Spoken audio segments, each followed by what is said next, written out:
किस्सा गधे बैल और उनके मालिक का। अलिफ लैला। अलिफ लैला की कहानियों का जो सिलसिला है उसकी ये दूसरी कहानी है।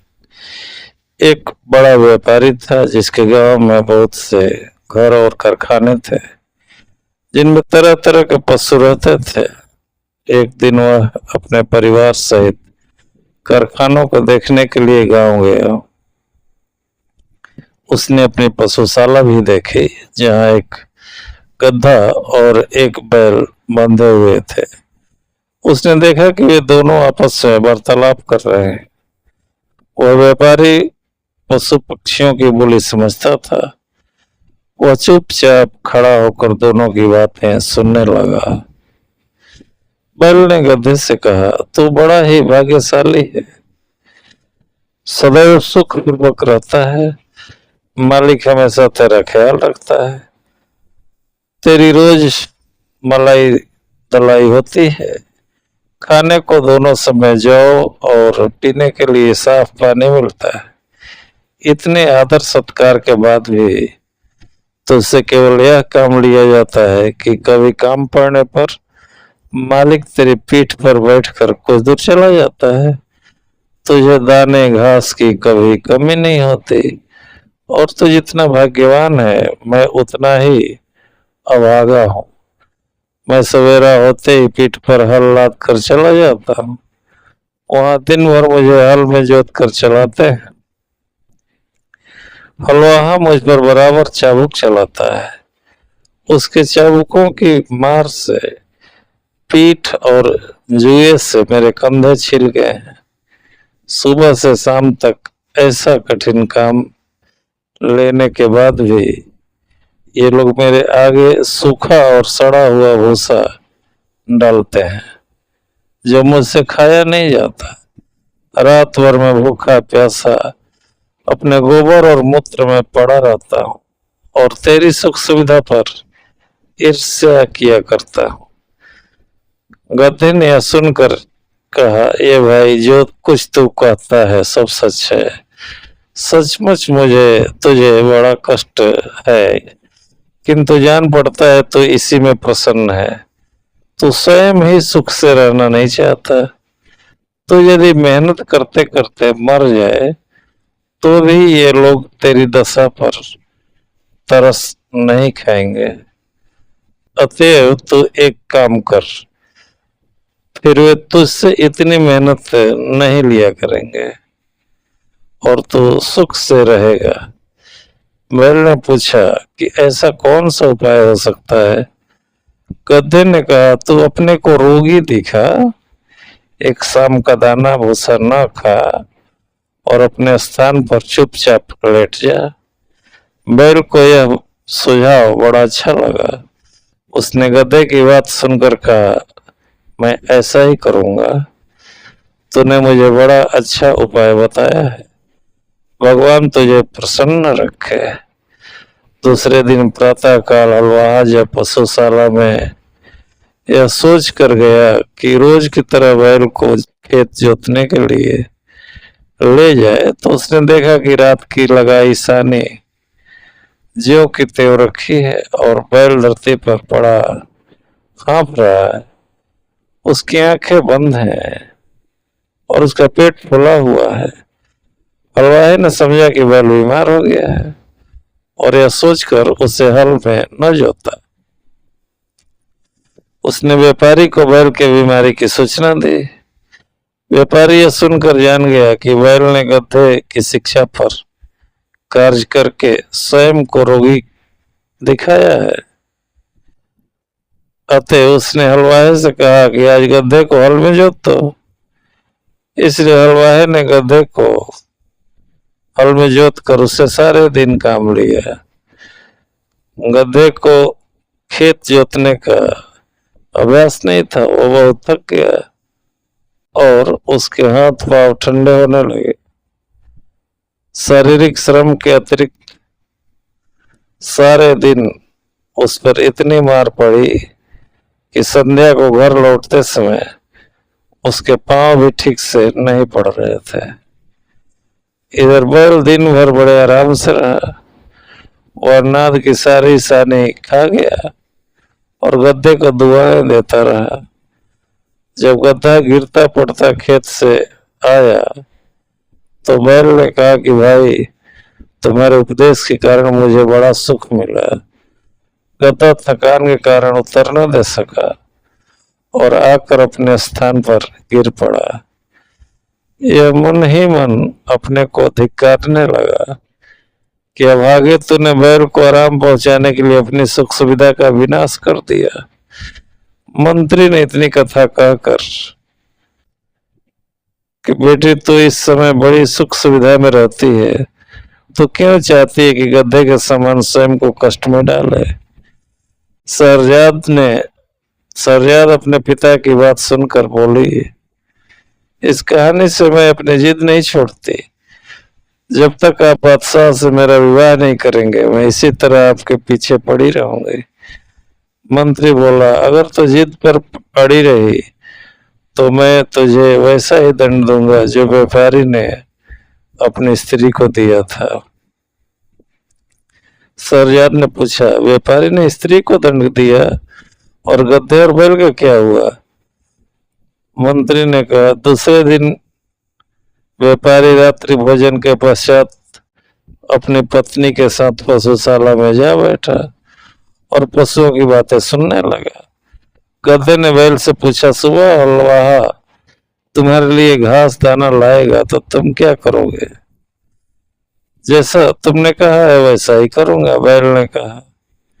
गधे ने कहा, नहीं ऐसा न करना वरना जान से जाओगे।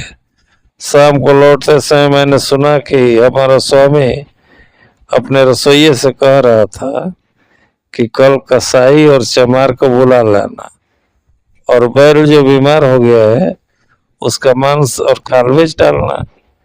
मैंने जो सुना था वो मित्रता के नाते तुझे बता दिया।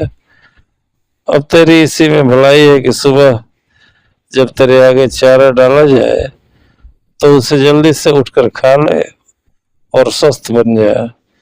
फिर हमारा स्वामी तुझे स्वस्थ देखकर तुझे मारने का इरादा छोड़ देगा। यह बात सुनकर बैल भयभीत होकर बोला, भाई ईश्वर तुझे सदा सुखी रखे, तेरे कारण मेरे प्राण बच गए। अब मैं वही करूंगा जैसा तूने कहा है। व्यापारी यह बात सुनकर ठहाका लगाकर हंस पड़ा। उसकी स्त्री को इस बात से बड़ा आश्चर्य हुआ। वो पूछने लगी, तुम अकारण ही क्यों हंस पड़े? व्यापारी ने कहा कि यह बात बताने की नहीं है, मैं सिर्फ यह कह सकता हूँ कि मैं गधे और बैल की बातें सुनकर हंसा हूँ। स्त्री ने कहा, मुझे भी वह विद्या सिखाओ जिससे पशुओं की बोली समझ लेते हैं।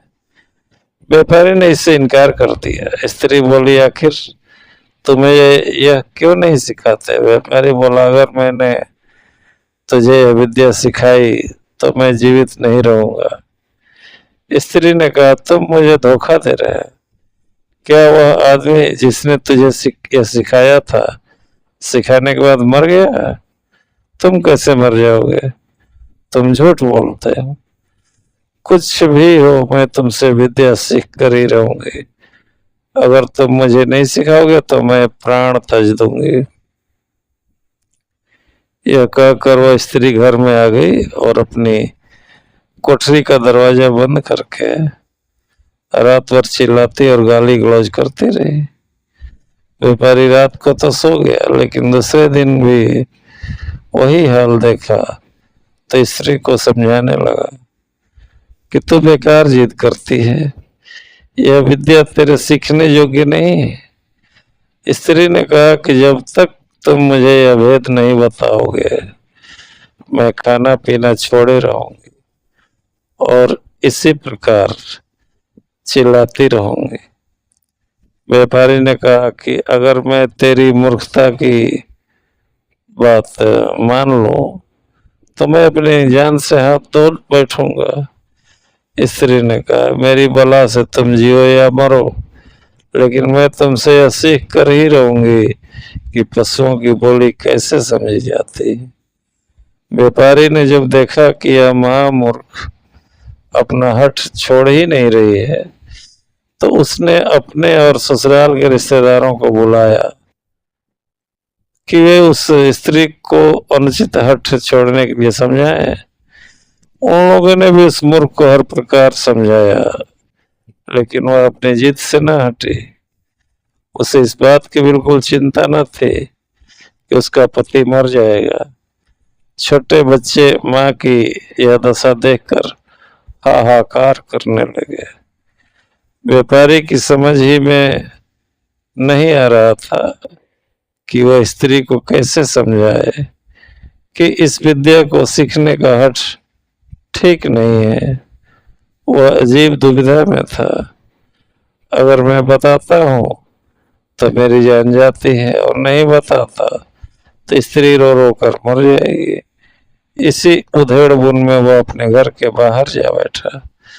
उसने देखा कि उसका कुत्ता उसके मुर्गे को मुर्गियों से भोग करते देखकर गुर्राने लगा। उसने मुर्गे से कहा, तुझे लज्जा नहीं आती? आज के जैसे दुखदाई दिन भी तो यह काम कर रहा है। मुर्गे ने कहा, आज ऐसी क्या बात हो गई है कि मैं आनंद न करूं? कुत्ता बोला, आज हमारा स्वामी अति चिंताकुल है। उसकी स्त्री की मति मारी गई है और वह उससे ऐसे भेद को पूछ रही है जिसे बताने से वह तुरंत ही मर जाएगा, और नहीं बताएगा तो स्त्री रो रो कर मर जाएगी। इसी से सारे लोग दुखी हैं, और तेरे अतिरिक्त कोई ऐसा नहीं है जो स्त्री संभोग की बात भी सोचे। मुर्गा बोला, हमारा स्वामी मूर्ख है जो एक स्त्री का पति है, और वह भी उसके अधीन नहीं है। मेरी तो 50 मुर्गियां हैं और सब मेरे अधीन है। अगर हमारा स्वामी एक काम करे तो उसका दुख भी दूर हो जाएगा। कुत्ते ने पूछा कि स्वामी क्या करे कि उसकी मूर्ख स्त्री की समझ वापस आ जाए? मुर्गे ने कहा, हमारे स्वामी को चाहिए कि एक मजबूत डंडा लेकर के उस कोठरी में जाए जहां उसकी स्त्री चीख चिल्ला रही है, दरवाजा अंदर से बंद कर ले और स्त्री की जम कर पिटाई करे। कुछ देर में स्त्री अपना हट छोड़ देगी।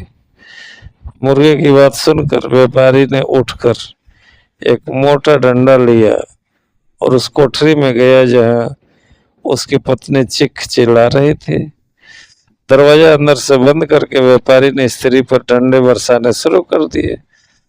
कुछ देर चीख पुकार बढ़ाने पर भी जब स्त्री ने देखा कि डंडे फटते ही जा रहे हैं तो घबरा उठी। वह पति के पैरों पर गिरकर कहने लगी कि अब हाथ रोक ले, अब मैं कभी ऐसी जिद नहीं करूंगी। इस पर व्यापारी ने हाथ रोक लिया।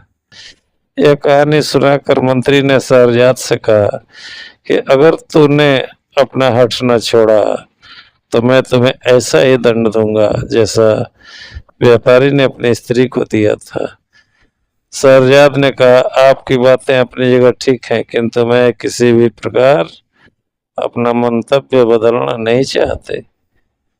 अपनी इच्छा का औचित्य सिद्ध करने के लिए मुझे भी कई ऐतिहासिक घटनाएं और कथाएं मालूम है, लेकिन उन्हें कहना बेकार है। यदि आप मेरी कामना पूरी न करेंगे तो मैं आपसे पूछे बगैर स्वयं ही बादशाह की सेवा में पहुंच जाऊंगी।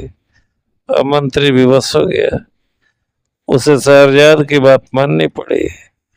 वो बादशाह के पास पहुंचा और अत्यंत शोक संतप्त स्वर में निवेदन करने लगा कि मेरी पुत्री आपके साथ विवाह सूत्र में बंधना चाहती। बादशाह को इस बात पर बड़ा आश्चर्य हुआ। उसने कहा, तुम सब कुछ जानते हो, फिर भी तुमने अपनी पुत्री के लिए ऐसा भयानक निर्णय क्यों लिया? मंत्री ने कहा, लड़की ने खुद ही मुझ पर इस बात के लिए जोर दिया है। उसकी खुशी इसी बात में है कि वह एक रात के लिए आपकी दुल्हन बने और सुबह मृत्यु के मुख में चली जाए। बादशाह का आश्चर्य इस बात से और बढ़ा। वो बोला, तुम इस धोखे में न रहना कि तुम्हारा ख्याल करके मैं अपनी प्रतिज्ञा छोड़ दूंगा। सवेरा होते ही मैं तुम्हारे ही हाथों तुम्हारी बेटी को सौंपूंगा कि उसका वध करवाओ। यह भी याद रखना कि यदि तुमने संतान प्रेम के कारण उसके वध में विलंब किया तो मैं उसके वध के साथ तेरे वध के भी आज्ञा दूंगा। मंत्री ने निवेदन किया, मैं आपका चरण सेवक हूँ। यह सही है कि वह मेरी बेटी है और उसकी मृत्यु से मुझे बहुत ही दुख होगा, लेकिन मैं आपकी आज्ञा का पालन करूंगा। बादशाह ने मंत्री की बात सुनकर कहा, यह बात है जो इस कार्य में विलंब क्यों किया जाए।